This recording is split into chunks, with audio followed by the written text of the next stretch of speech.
And we want to give you some more perspective on how effective these steps might be in preventing Ebola from reaching Central Texas. Today, KXAN's Kevin Schwaller spoke about the airport screenings with the medical director for the Austin-Travis County Health and Human Services and brings us this in-depth report.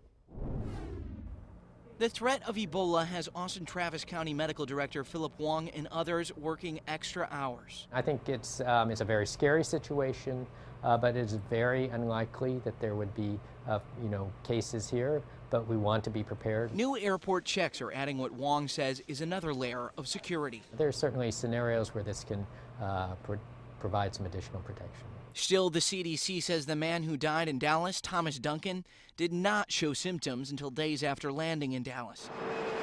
That means Duncan wasn't contagious on the plane. It also means he probably wouldn't have shown a fever in an airport check. So it's not foolproof.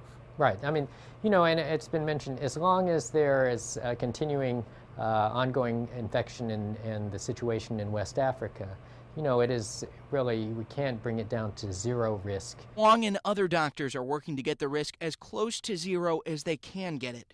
And the case out of Dallas is teaching them. What we did learn from Dallas is that the healthcare system needs to be really sensitive and hyper aware of getting that travel history and identifying if someone comes from these affected countries, if they've been exposed to someone who has Ebola. Wong tells KXAN News the health department has investigated several cases of concerns about Ebola that turned out not to be Ebola related.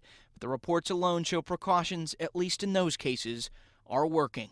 In Austin, Kevin Schwaller, KXAN News.